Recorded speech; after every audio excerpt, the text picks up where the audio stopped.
I just, I looked around me and I said to myself, I'm either going to end up dead or in prison or on the dole if I stay here. Yeah. And this was back in the 80s, right? So gang crime, knife crime was higher than it is now, even though you're hearing it more now. It was worse then. And I just decided to get out and go to university. I went to Kingston University, done a degree in aeronautical engineering. And from there, I just started to work for British Aerospace, Ford Motor Company as a designer, mechanical designer. Nice. And now I'm working for Airbus Space and Defence. So Nice. design spacecraft mainly, and spacecraft bits. But I also do a little bit of background extra work as well. So where was I going with this? So basically, I just self-motivated myself to get out of there, and we moved to Enfield. 15 years stayed there because of my job, and then my wife said, "We're going to have a baby," as you can see behind me there. And his toy there. He was just in there running around, causing havoc. And I said to him, "I've got a podcast to do because this is his playroom. Oh, right. I'm going to try and make it into an office." And so I thought, you know what? I've been procrastinating for so long about starting a podcast. I love podcasts. I enjoy. I listen to Joe Rogan. Yeah. Joe Rogan's excellent. Joey Diaz, have you heard of him? Yeah, I listen to him all the time. Yeah, he's a little bit kind of crazy in terms of he's always smoking weed and eating edibles and stuff. And no, I love it. Yeah, I mean, what got you into this podcasting, man? I started it in like 2018. I did like 1 episode, 2 episodes, and then I stopped until literally a couple months ago. But the reason I started it because I was either in uni or just coming out of uni. I was sort of in that limbo stage, and I just wanted I was listening to podcasts like you said, like motivational ones, Stephen Bartlett, who has Diary of a CEO, Gary Vee, and a few others. And like they were hitting home to a certain extent, but there was just something missing in it. And I thought, you know what, I'm going to create my own podcast and try and talk to almost myself and hope that people similar to me sort of latch onto that and create like a little community. So that's sort of why I started it, just to sort of get my own opinions out, and hopefully similar people will come back to me with their opinions and we can sort of go back and forth with it. Yeah, it's creating dialogue, isn't it? And exactly. Yeah. And creating, it's almost like self-therapy as well, isn't it? Exactly that. I just wanted it to get my opinions out and any troubles I had. Like, I literally walk around in the field near me, walk around for like 15 minutes and just talk about the day I had. And that's sort of how it started off. And then I started getting more different people on, and here we are today. Yeah. I noticed you get a lot of the ex-apprentice stars on. Yeah. And I know that you did you apply or you were on there? I applied twice actually. I think for the 2019 series and then the 2018 series. So last year and the year before. I applied twice.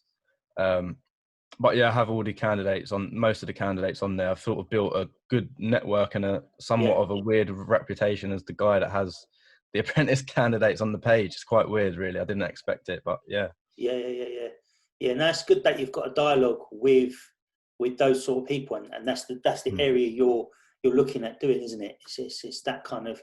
See, I haven't got my specialist subject is cars, classic cars, Ferraris, Lamborghinis, Porsches, old cars like that, and occasionally I buy and sell them.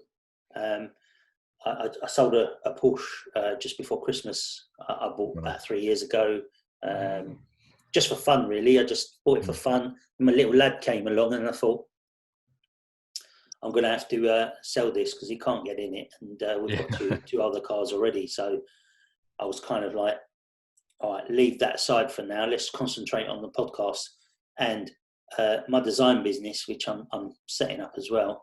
So people come to me with designs, and I create them for them.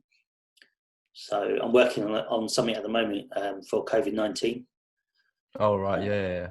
Yeah, so that's it's not top secret because the Americans have already done it, but a guy who's an MP, Labour MP, has come to me and said to me, "Could you design this?" He's given me all the details, and I've started working on it already, and hopefully it'll be ready in about a month.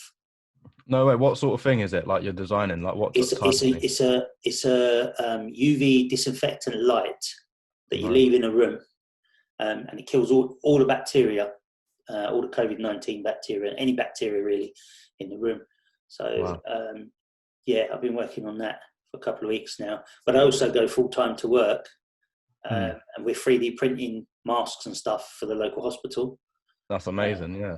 Yeah. So as well as trying to get a spacecraft out the door, it's quite busy. I've got a 3-year-old as well who drives me nuts, but it's a lot of fun. He always wants to go out and play, and he always wants to play with mud in the garden. But yeah, no, it's all fun. So, I mean, I follow a lot of motivational speakers, from your David Goggins, who really is a Navy SEAL. Have you heard of him? Yeah, was he on the Joe Rogan podcast, or am I making that up? No, he was. Yeah, he was. So I'd never heard of him before until Joe Rogan interviewed him, and then I started researching David Goggins. And a couple of months ago, I was at the gym and I was struggling to run. I'm quite a big guy, and running's not my thing. But so I put on David Goggins, a video of David Goggins, and I don't know whether you do it, but there's certain images or certain things that flick a switch in my brain and motivate me. Yeah, 100%. I don't know what that is, but I know David Goggins does it. If he starts shouting down the in front of you, right into your face, he's shouting at you, going, "You've only got 40%. What the fuck are you doing? Fucking come on. Yeah, people with one leg are running marathons. Come on." And I'm like, come on. Though, isn't it? Like, it gets you started. Like when you hear that, it's like, all right, let's go, put that extra 10% in and smash it. Yeah. Or I might speak to my cousin, and he'll say to me, we're Turkish Cypriot. So he'll say to me in Turkish, he'll say, "Erkeksan gel," which means if you're man enough, come. Oh, wow, I like that. If you're man enough, come. And a few years ago, we went on a stag party, and we went into it was in Berlin, and we went into a strip joint, as you do on a stag. And in big, bold neon lights across the back of the room, it said, "Erkeksan gel," if you're man enough, come. No way. We were pissed anyway, right? So we were all drunk, and that drove us nuts. And I've always said, I'm going to get that neon light. I'm going to go back to that strip joint. I'm going to buy that light off the guy, and I'm going to put it down. I've got a 4-car garage underneath my house. Yeah. I'm going to put it right across the back. That's amazing. That's so motivational for me. Just for me, I'm Turkish Cypriot, so I understand what it says. But things like that just motivate me to. Cause I've gone up and down.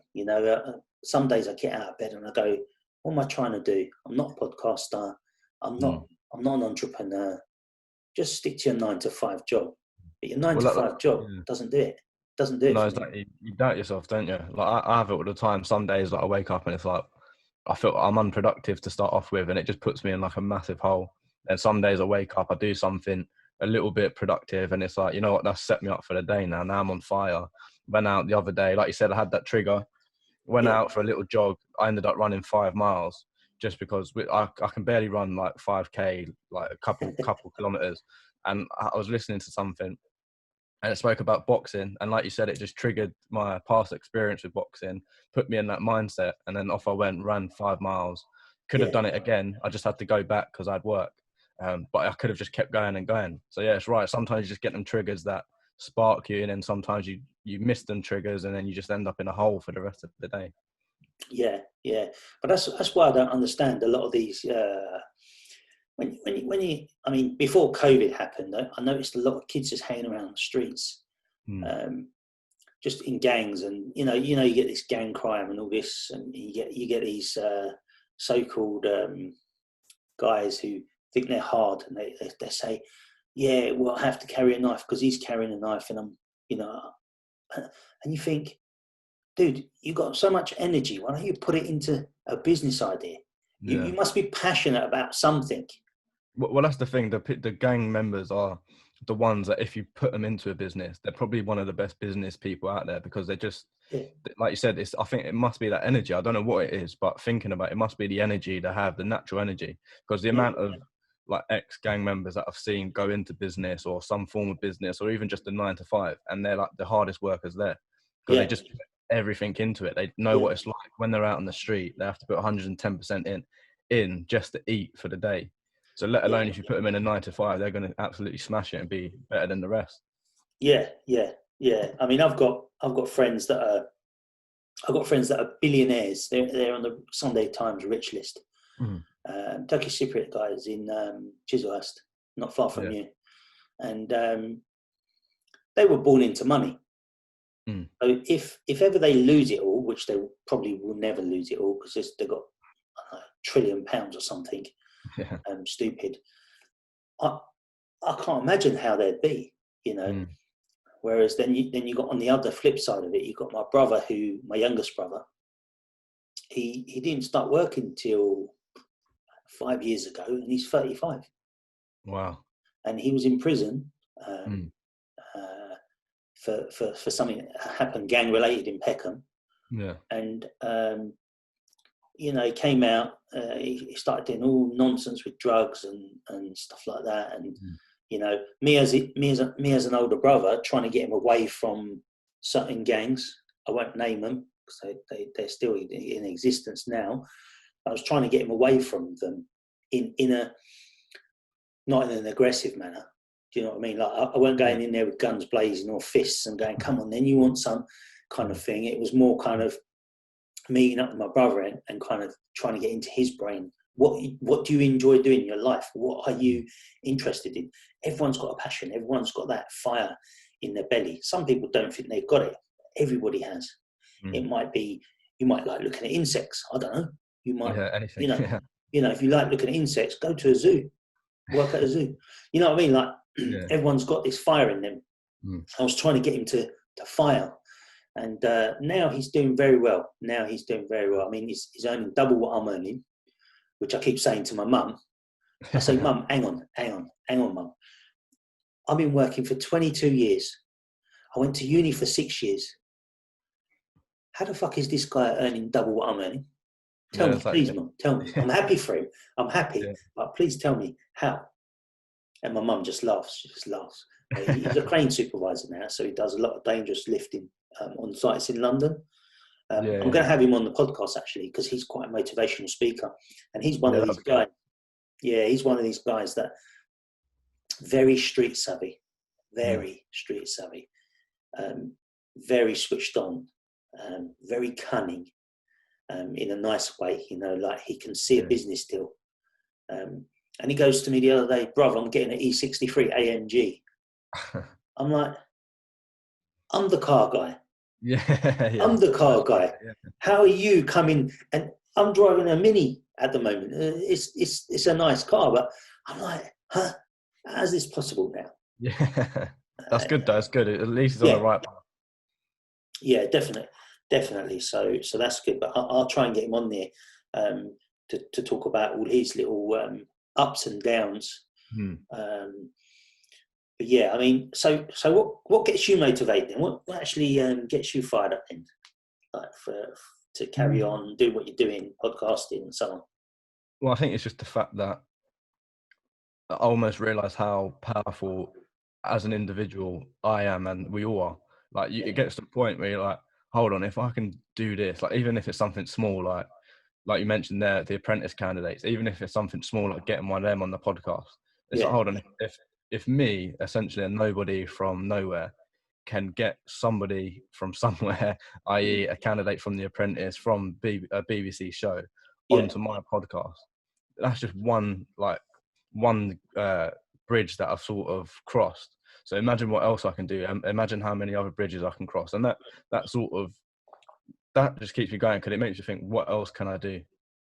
And the answer is, I don't know what I can do. And I think the answer for many people is the same. I don't think many people know what they can actually go out and achieve, and they normally just shut it down. Oh no, I won't be able to do that. Oh no way I'll be able to achieve this or go and get this. And I think they shut themselves down before they even try. But I think if you actually go and try, then you're like, oh, okay, I can do it. And then it makes you think, okay, what's next? And I think that's what keeps me going. It's just the question, what's next? Because I don't know. Yeah.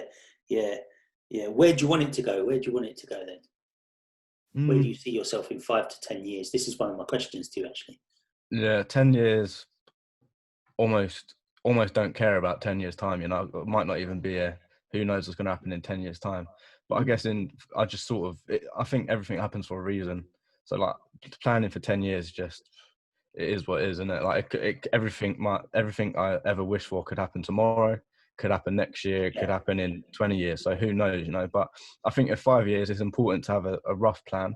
I just want to keep smashing out my media group, turn it into I was going to say a business, but I'm considering turning it into a charity, you know, and tapping into what I really have a passion for, which is helping people. So I'm thinking of completely switching it on its head and going down that route, registering it as a charity, getting people on board, sort of building it out, and essentially creating some sort of movement, whether we're helping one part of the community or just sort of being the thing that branches out and helps all different parts of the community. I want to use it, the thing that I've built from scratch by myself, independently, had no external help. I want to use it as a vehicle of some kind.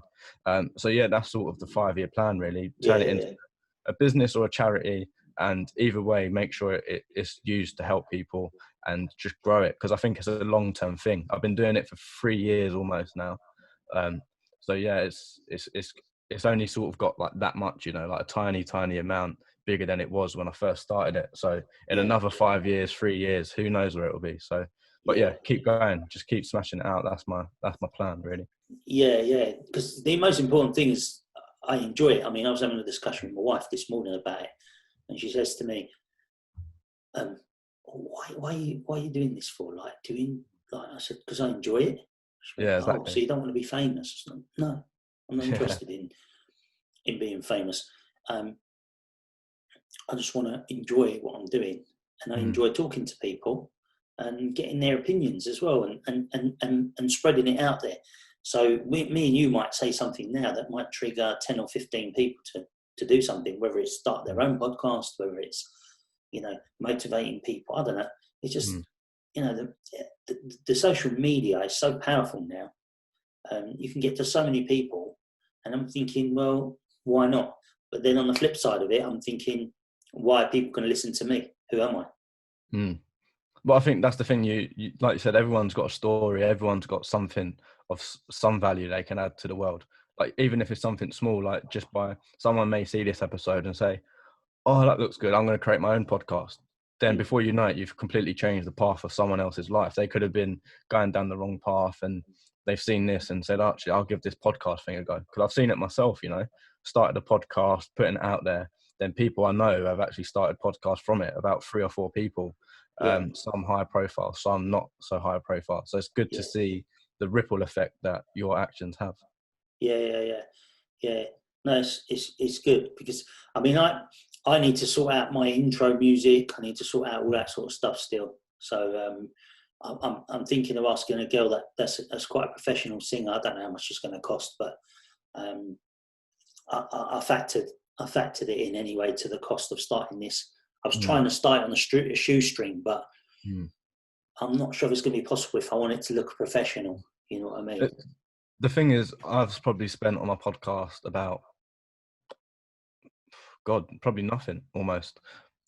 Literally £0. Like, I've spent not a penny on it really when you think about it. The podcast art cover I did myself. intro music. Actually, the intro stuff cost me £5, just because I wanted a particular woman's voice on it, Yeah. just to play if only they knew, and then like my tagline. Yeah. So I got that, which was £5. But apart from that, I used my computer's audio, computer's camera. You use Anchor, which is free. Like Yeah. you really can, if you wanted to, do it on literally no budget at all. You can do it for free, 100%. Yeah. I mean, there's not that many podcasts still compared to how many YouTube channels there are, how many Facebook users there are. It's still growing, isn't it? Podcasting. Yeah, it definitely is. But like a lot of people, especially due to the lockdown, have started podcasts, and they're like, they're being very competitive with it. But when I started in 2018, there was hardly any. Like obviously there was loads, but in comparison to what it is now, there was barely any. Which it now it's hard. I think that's one of my main goals, like short-term goals, is to battle everyone else almost, like in a friendly, competitive way. No, but it brings the best out in you, doesn't it? Yeah, exactly. That's what I mean. It makes me sort of think, you know what, I need to book guests on. I need to do this. I need to do that. It keeps me on my toes, because my goal is obviously to stay in the iTunes charts, and I've been in and out, and I just sort of, my competitive streak in me doesn't want someone else that I know that started a podcast to try and get ahead, just because that will make me think, oh God, I now need to work like double as hard. So I'm trying to stay in the iTunes chart and use that as my sort of my what's it called, like signifier that I'm doing decent, you know. Yeah, that's good. I'll tell you a story. How to bring out the best in someone is to challenge them nicely, in a nice sort of way. But you know, if you look at like Conor McGregor's and people like that, he brings out the best in Khabib. You know, I don't know whether you follow UFC, but I'm a big UFC fan. Yeah, I don't know if you can. Yeah. McGregor. So all that shit that he spoke to Khabib, it just made Khabib fired up. He got more crazy, more angry, and it brought out the best in him, because he was going to the gym, training every day, really hard. So was Conor McGregor. So, and in 1993, I went to the Scottish World Championships. I was a Taekwondo fighter back in my teens, and I'll never forget. They all my class was sitting on the ground floor, and up on the balcony there was a guy called Francois. We'd seen him fight earlier in the day, and he was kicking everyone's ass. Cut a long story short, they call him out. They go, Francois, ring number one, Dervish, which is my name. My surname and my first name are the same, by the way. So they call me in and they go, bro, you're fucked. And I go to him, and I'm 17 at the time. I go, why am I fucked? And they go, he's going to kick your ass. And I was like, really? Yeah. He just fired me up. Fired me up. He's brought out something in me that none of you guys could have done. And I didn't beat him. Afterwards, I shook his hand and I said to him, Francois, wherever you're from, thank you, sir. And he goes to me, he goes, why do you say this? I think he was from Belgium. I go, why? I'll tell you why, man.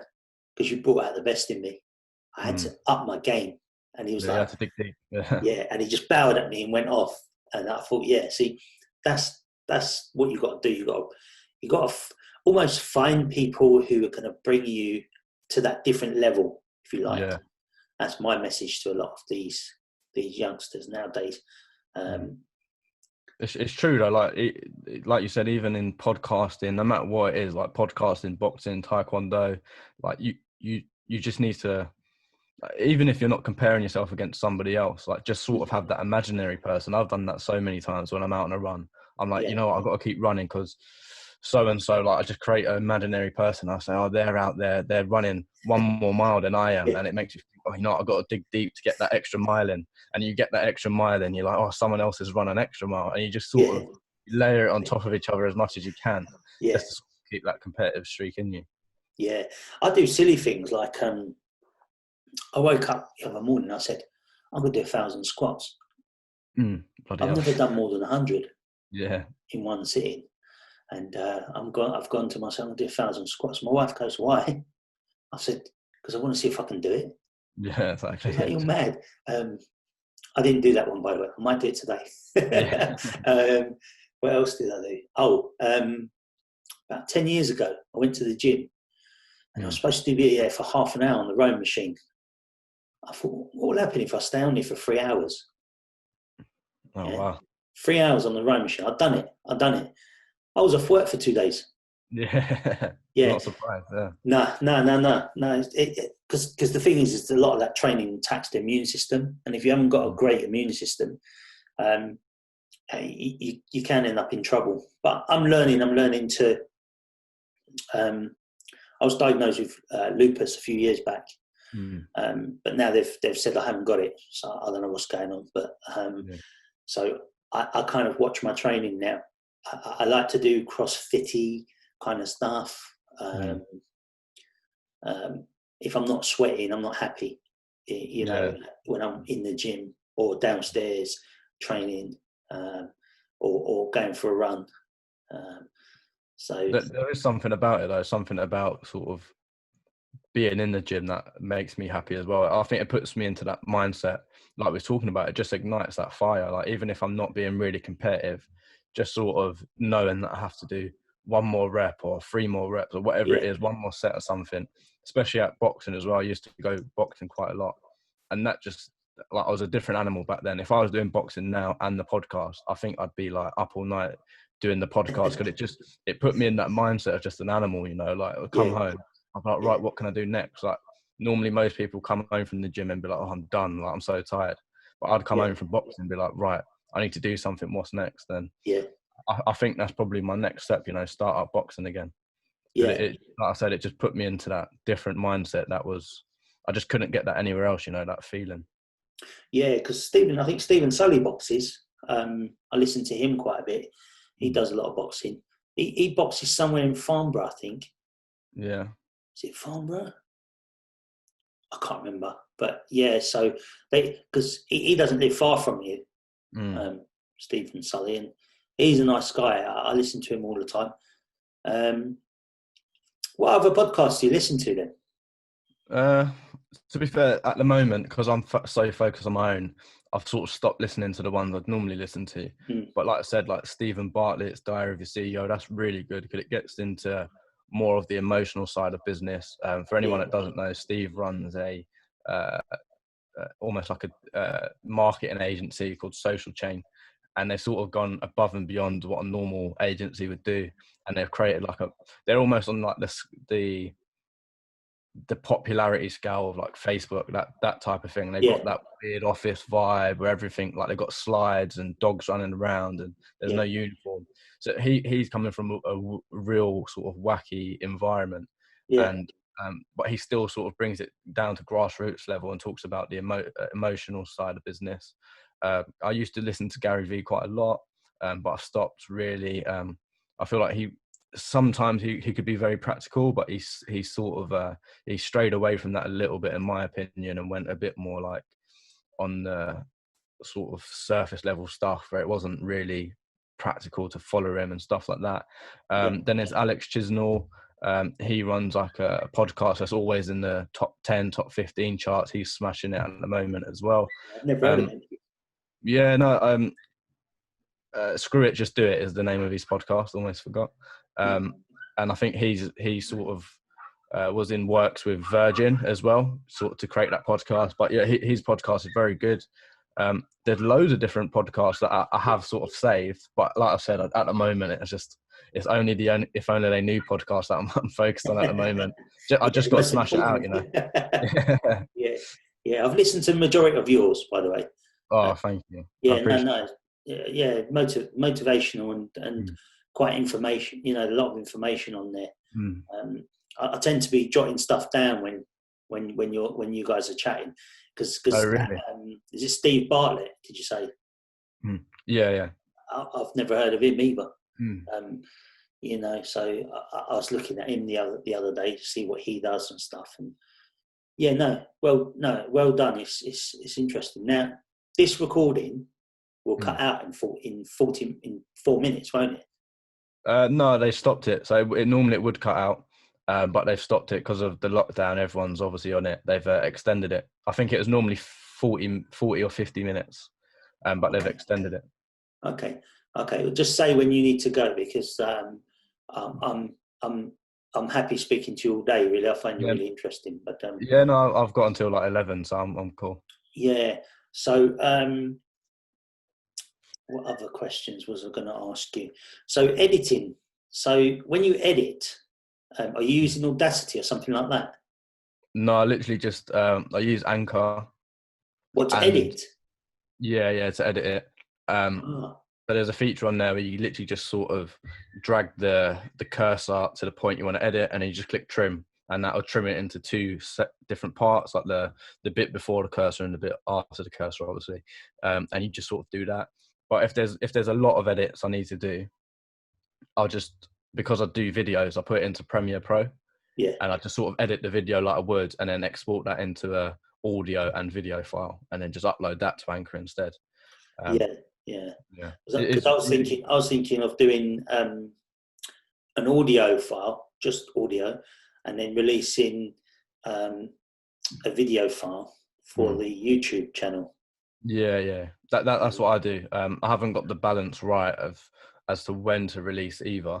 Because obviously I want people to listen to the podcast on the actual podcast platform first, before they go to YouTube. So I've started staggering them like by an hour. So I release the audio, then in an hour's time I release the video for anyone that wants to watch it. Yeah. Okay, that's good. Because like I said, all this stuff's new to me, man. I just bought a new computer just to do all this, because my old computer can't take it. So I've actually bought a brand new computer just to see if I can figure out what's what. So did I. But I think the thing is, you don't need to like spend too much. Like I said, like I bought a MacBook Pro just so I can handle it, because I'm always on the computer. So I thought I might as well get something that covers all bases, you know. Yeah. But with the podcast, really, you don't need anything like you don't need anything at all. I've got like a little rig here that I sometimes use. But that's extra, you know. I didn't need that. I normally was using the MacBook Pro's like mic. So I think all the things are additional. You don't really need them if you don't want to, you know. Yeah. Because when you look at Joe Rogan's setup, it's just like thousands of pounds of equipment in that room. Yeah. And you think, Jesus, how much am I going to have to spend to do this? You know. But the thing is, he's on like the views he's getting warrants all that equipment. Like he's getting millions and millions of views per full episode, and then millions and thousands of views like with each segmented clip that he puts out on YouTube as well. Plus then all the actual downloads he gets on the podcast apps. Like he's in the tens of millions per episode, I'd assume. So I think he sort of warrants a few £1,000s worth of equipment, you know. Yeah. I mean, what would you say he's? I mean, you're specifically going for entrepreneurial kind of business people, young business people. Yeah. What would you say his subject is? It's everything, isn't it? Yeah, I think it's just everything. I think it's more like just chatting about really. Like you know, it's not like a specific topic. It's just talking about any topic that comes up. Just having a conversation like you would with your mate. Like he speaks to all different people, scientists, athletes, like, and they just cover everything that's sort of happening in the world, which I think is quite good because you get something that you could never get anywhere else. Yeah. The only ones I don't like out of his is the ones where they get drunk and they get stoned. Oh, really? They start like chatting absolute bollocks. Yeah. The majority of them, then most of them are like they stoned and stuff. No. There's a few times where they get really fucking absolute rat-assed, and you think, what are they talking about? I mean, but I've watched every single episode from the very start. I was into Joe Rogan when he started the UFC and stuff. So when he came out of his podcast, straight away I was onto it. And because I've got a 2.5 hour drive to work there and back, so it's 5 hours in the car. I'm kind of like, you know what? Let me just get involved in some sort of podcast. And his podcast are about 3 hours mostly. Yeah. But it's good. Like I said, you get to hear people talk about things you wouldn't expect. Like if I have someone on my podcast, really all we're going to talk about is business and young people and certain particular elements, and we'll sort Yeah, of stay within that circle. But yeah, obviously, if I had a bit longer with people, I could cover that and then cover sports and then cover TV, and like there's so many different yeah, barriers you can go down. But in 40 minutes, it's hard to cover what you can cover in like 3 hours, 40 minutes, you know? yeah. But then you can do more. You can do more episodes, can't you? Mm, I'm already thinking, right, we're running out of time with Ted. I need to mm, get him back on in a few months' time or a month's time or wherever you're free mm. to kind of see where I am and see where you are. Um, but no, I mean, my subject area is as broad as Joe Rogan's, really. I mean, you're my fourth podcast, but I'm not sure whether I'm going to. I might put you number one Mm. just to generate interest, but I'm not sure how I'm going to play yet. But I had last week. I had James Goodman, Len Goodman's son. No, I don't. No. So Len Goodman's the older guy on Strictly Come Dancing. He's one of the judge panel. Oh, right. Okay. Yeah. I Yeah, don't watch TV, so I'm out of touch a bit. yeah. He left. He left Mm. about 3 years ago. So I had his son, who's my neighbour. Wow. So yeah. So I had him on. I had a guy called Ollie Herman Taylor. He's Mm. a business fitness coach, but he goes in, motivates CEOs. Nice. I don't know whether he calls himself a motivational speaker, but he was interesting. And I got in Yeah. touch with him on Instagram, same as you, really. I just called it and said to him, "Do you want to?" And he actually came to my house. We were Oh, supposed to meet in Soho in the gallery, my mate's mm. gallery, Stephen Sully's gallery, but somehow he double booked or something. So I called Ollie up and I said, "Come to my house," because my dining room looks like a studio anyway No, downstairs. that's handy. Yeah. Yeah, yeah, and then I had a guy called Jack Brown. Mm. He's about your age, I'd say. He does recreational diving, so he dives in shipwrecks. Oh, wow. And I'm Does he like, have a YouTube channel or something? Because I've seen a few people like that on YouTube. It's really interesting. no, it's very interesting stuff. Yeah. It scares the fucking shit out of me, I tell you, Yeah. honestly. That sort of stuff don't come near me. I'm like, you know what? We're done. No. Conversation over. I Yeah, I can't wouldn't be able handle to that. do that. No, No, because the thing is, no. you're just in someone else's world, aren't you? Like, it's not like you're on. You can't touch the floor like with your feet and run away. Like, you've got to swim away Yeah. against things that can swim faster than you. So it's just, yeah, not my type of world at all. Yeah, so I've got a broad spectrum of people that I'm still trying to get hold of.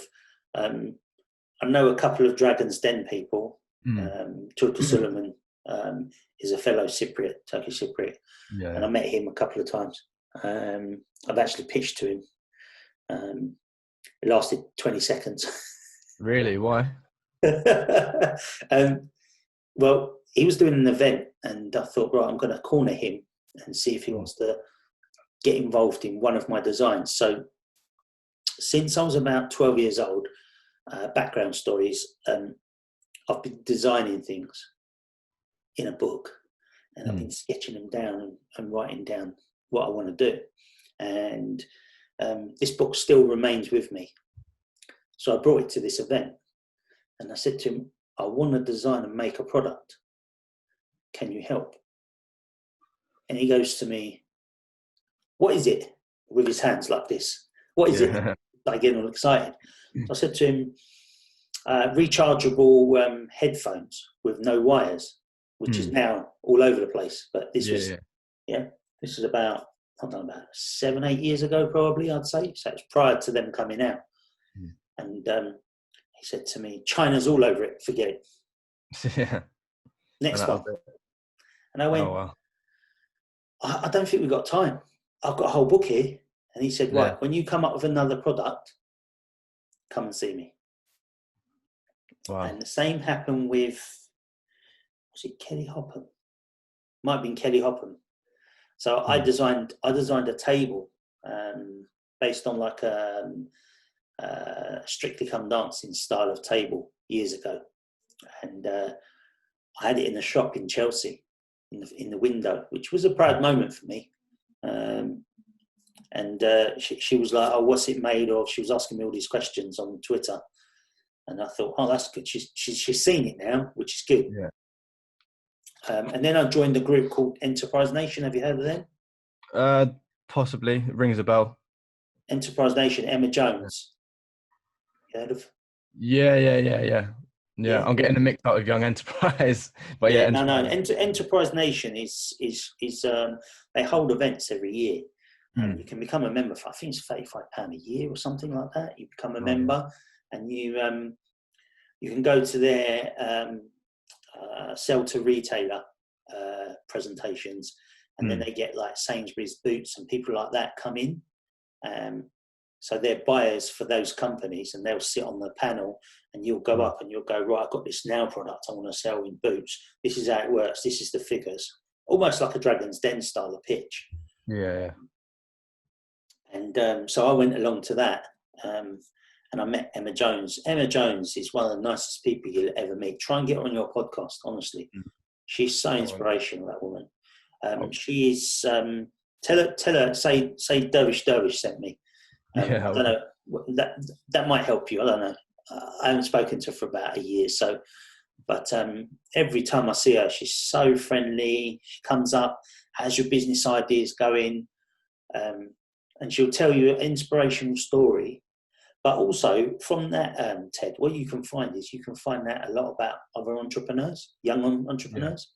Yeah. So I was at an event a couple of years ago. So she does like drinks nights where you just turn up in Camden at a pub, and they've got this little area where she's cornered off just for you. Wow. You can go and network with all the other entrepreneurs, which is a good, it's a good place for you to be, because you can get all these other people on. Yeah, exactly. That's a good idea. Yeah, if you go on Twitter, you can see Enterprise Nation. You can see all the members. And I remember I was at an event, and I was chatting to this guy, and he says to me, "Oh, I supply Airbnb with all their little shower gels." Now, I don't know how Airbnb works. I've never used one. Yeah. It's 5-star or 7-star for me, kind of thing. but so he was using Airbnb, and somehow he said they don't provide you with shower gels and things like that.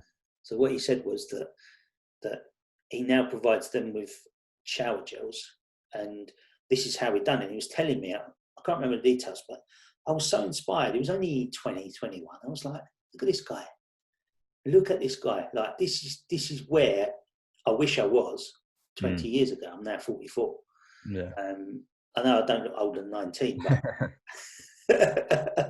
that's amazing that young people are doing like such great things, because I feel like sort of an imposter at times, because I'm not doing, like I said, like we're so powerful. I'm not like sort of embracing my full ability, and I think it is coming. I just don't know what to sort of channel that power into, which is the next step. I've sort of built something here, but I need to actually channel it and use it properly, leverage the network that I've got, Yeah. Where would you like to be though? Like, what's your, I mean, your passion is podcasting. I can feel it.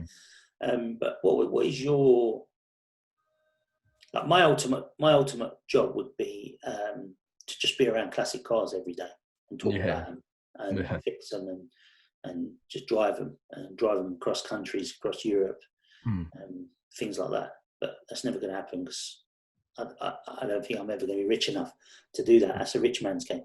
What's yours? I think one thing would be like I said, I'm in and out the iTunes charts with just a handful of episodes. So I think it'd be good to sort of solidify myself as a podcaster, top iTunes charts podcaster, top. I'd be happy with like even top 30, then whittle it down and sort of battle through to the top 20s, top 10s, But it'd be amazing for me to be in that top 30 bracket, because there's so many great names. If you look through the iTunes charts, like the amount of massive names out there, I think that would be my dream. If I could carry on doing this as a job, full-time job, that would be amazing, you know. And it has been done. But I also want to do something else with the page as well, because I feel like the page and the podcast are almost separate in a sense. So I'd like to do that with the podcast and channel my actual main group into something that other people can get involved with, sort of have jobs for young people, just sort of bring people on as just the hub for young business minds. So I literally want it to be that. I want to bring people on, get them jobs, get them opportunities, and make a change in the community. And then on the side, I can be doing my podcast, you know. Yeah. I mean, let me just take a picture of us if we can. I don't know how to do that. It depends how you're doing it on your Mac. Yeah. Do you know how to do it? You can screenshot the Mac. Screenshot? Yeah. If you click above FN, there's like the little arrow button, then Control, then Command, and then 4 all at the same time. FN, so did you say? Above FN, there's an arrow button, like arrow pointing up. Yeah. And then Control, and then Command, and then 4 all at the same time. And then it should bring up a little thing. You just drag it over, and it will screenshot that segment that you've just drawn. Ah. Oh, I see. Got it? Yeah, I see, yeah. And then that will copy and paste it, and you just paste it into somewhere that you can save it. Ah.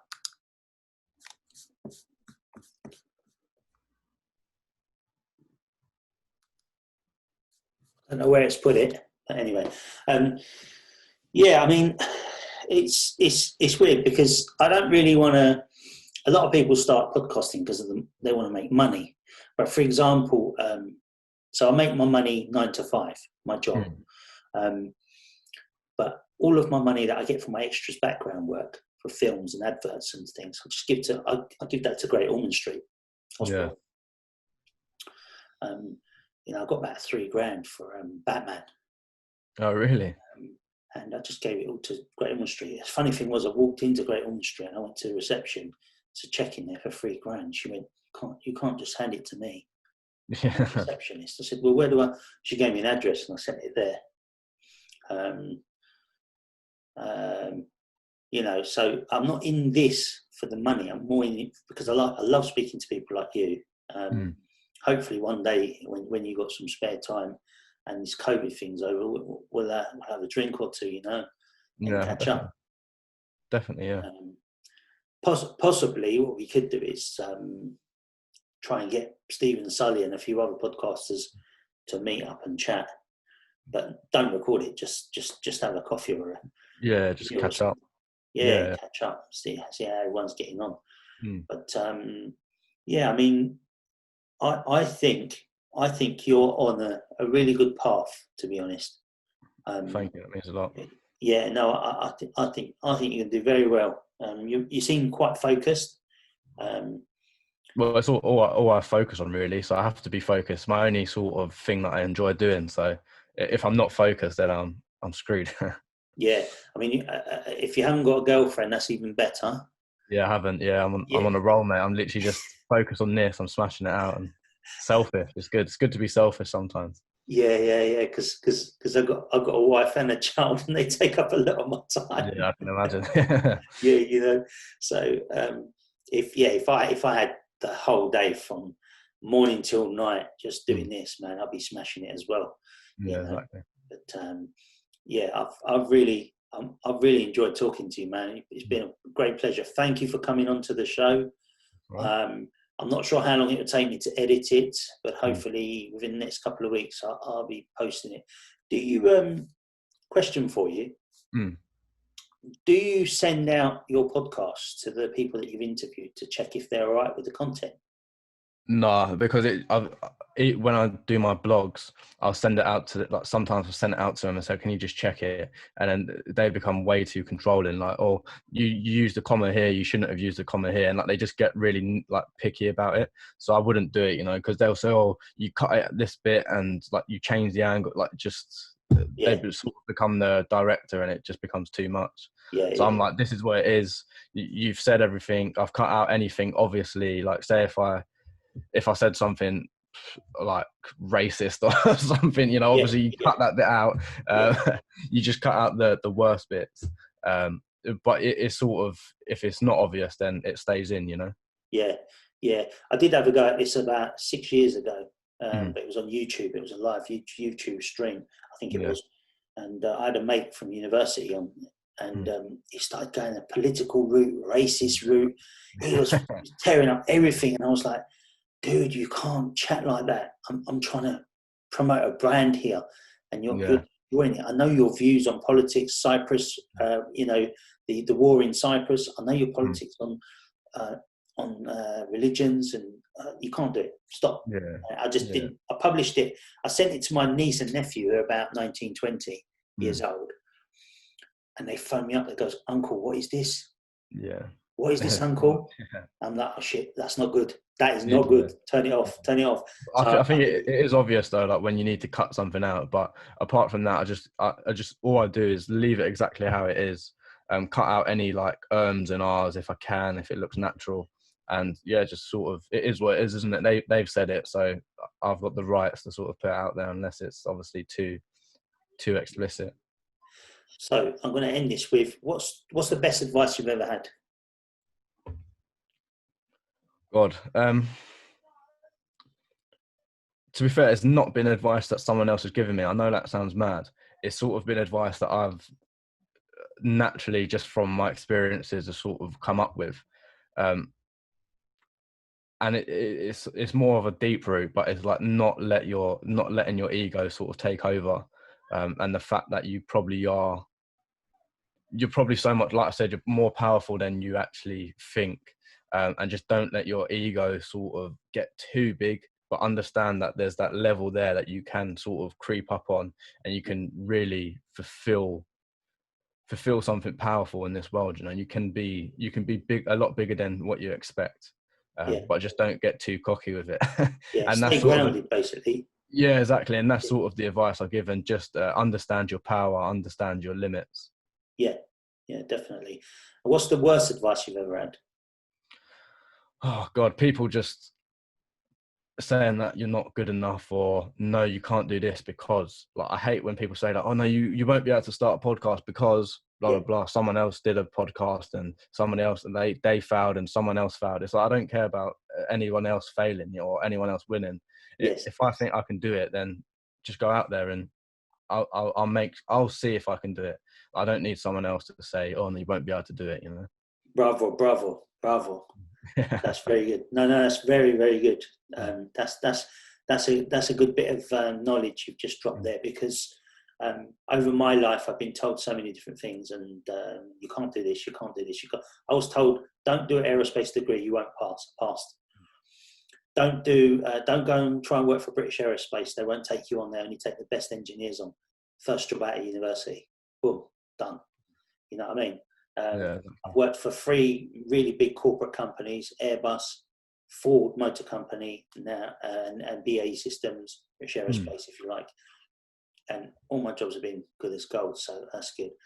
Um, Tell the audience where they can find you, Hmm. and the best place to contact you if they want to come on your show or just listen to your podcast.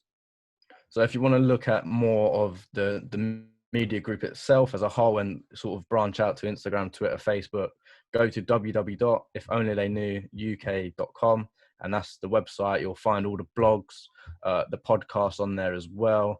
Everything's on there. Interviews with candidates from The Apprentice, in blog form mainly, but then also have the podcast, which is called If Only They Knew. Type that in on any podcast app, or again, go to the website. It will be on there. And again, sort of recorded interviews with your favorite entrepreneurs, young entrepreneurs you haven't heard of, and candidates from The Apprentice. So yes, it's all on there. Okay, cool. Thank you. Well, let me take this pleasure in thanking you for coming on, Ted. You're Thank you. certainly an inspiration to me and a lot of other people out there. Keep going, and stay humble, and keep well, mate. Keep well, because Yeah.